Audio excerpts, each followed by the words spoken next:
महेश मुंबई का एक लड़का था। वो बड़ा ही व्यस्त आदमी था। वह एक पत्रकार था। उसे काम के सिलसिले में हर दिन कहीं न कहीं दूसरे शहर जाना पड़ता था।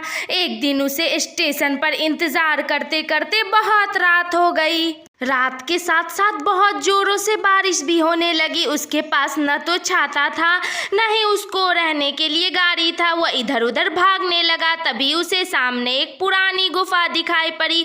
वह उसमें अंदर जाना चाहता था। गुफा के अंदर जाने में उसे बहुत डर लग रहा था, क्योंकि वहाँ एक भी आदमी नहीं था। वह सोच रहा था, मैं अकेले ही यहाँ रहूंगा तो मुझे डर भी लगेगा।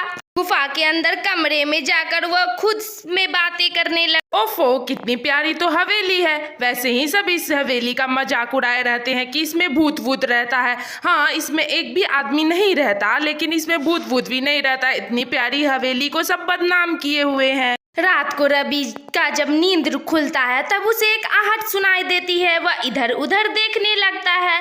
अरे ये क्या! उसके पीछे तो एक सुंदर सजी धजी औरत दिखाई देती है। वह पीछे मुड़कर उससे पूछने लगता है, कौन कौन हो तुम यहाँ क्या कर रही हो? क्या ये तुम्हारा घर है? मुझे तो पता ही नहीं था कि यहाँ कोई रहता भी है। तुम कौन हो? मुझे सारी बातें बताओ। मेरा नाम आरती है। मैं इस गांव की रहने वाली हूँ। तुम यहाँ कैसे आए?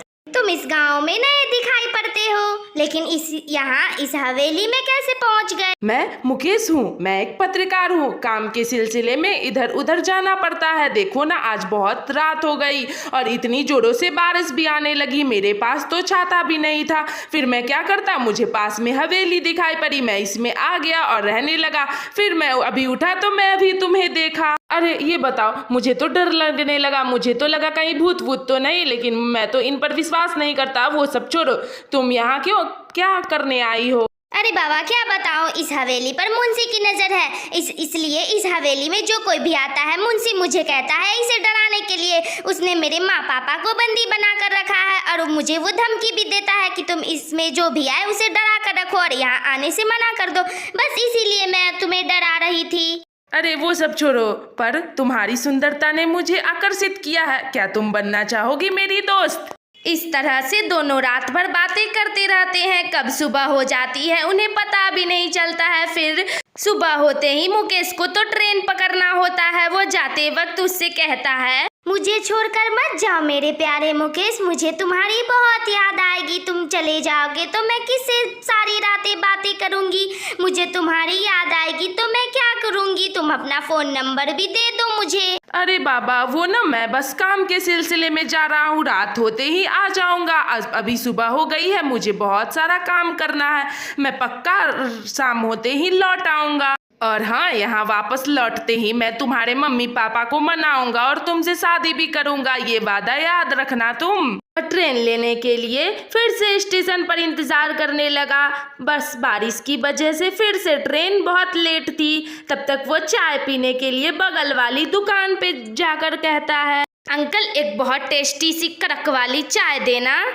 अरे बाबूजी, तुम तो इस गांव में नए लग रहे हो। तुम कौन हो? कहाँ से आए हो और रात भर कहाँ ठहरे थे? हाँ जी अंकल, मैं मुकेश हूँ। मैं एक पत्रकार हूँ। मैं काम के सिलसिले में कहीं कहीं जाता रहता हूँ। कल तो मेरी ट्रेन लेट हो गई थी, इसलिए मैं रात भर हवेली में रहा था। आज भी ट्रेन नहीं आ रही है, तो आज भी तो मुझे हवेली ही में रहने पड़ेगी। पुरानी हवेली? बाबूजी, उसमें मत ठहरो, नहीं तो भूतनी तुम्हें भी मार डालेगी। वो सबको मार देती है। फिर मुकेश मन ही मन सोचता है, आरती ने भी क्या मस्त उल्लू बना रखा है। वो तो एक मुंशी का चक्रव्यूह है। इन लोगों को तो पता ही नहीं है। ये लोग व्यर्थ में डर रहे हैं। मुझे तो सारी बातें मालूम है। फिर मुकेश चाय पीकर आधी रात को बारिश में दौड़ता हुआ फिर से हवेली में आता है। जिस कमरे में वह एक बार भी नहीं गया हुआ था, उसी कमरे में वो जाता है। ये क्या!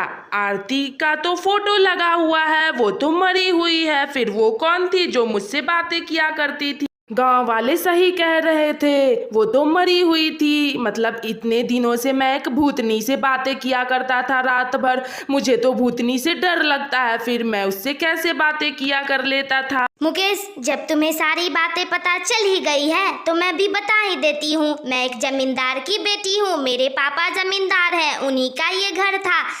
इस घर में आग लग गई थी और मैं तड़प तड़प के मर गई थी, तभी से मेरी रूह इस घर में रहती है और जो भी इस घर में आया करता है उसे मैं डरा के इस घर से भगा देती हूँ। लेकिन मुझे तुमसे प्यार हो गया था, इसलिए मैं तुम्हें नहीं डरा रही थी, इसलिए मैं तुम्हें सारी सच्चाई भी नहीं बता रही थी। अब तुम्हें सारी सच्चाई पता चली गई है, इसलिए मैं बता दी। पर मुकेश, ये क्या, तुम मुझसे डर रहे हो, है ना? तुम मुझसे डर रहे हो।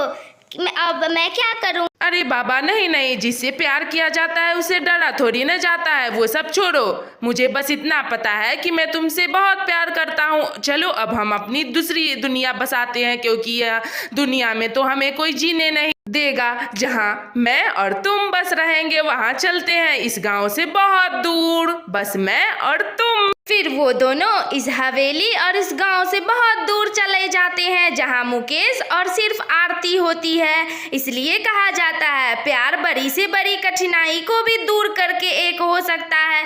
तो दोस्तों, कैसी लगी तुम्हें ये वीडियो? अगर अच्छी लगी हो तो लाइक करो, कमेंट करो, शेयर करो और हाँ, सब्सक्राइब भी कर देना। फिर मिलेंगे अगली वीडियो के साथ, तब तक के लिए अपना बहुत सारा ख्याल रखना।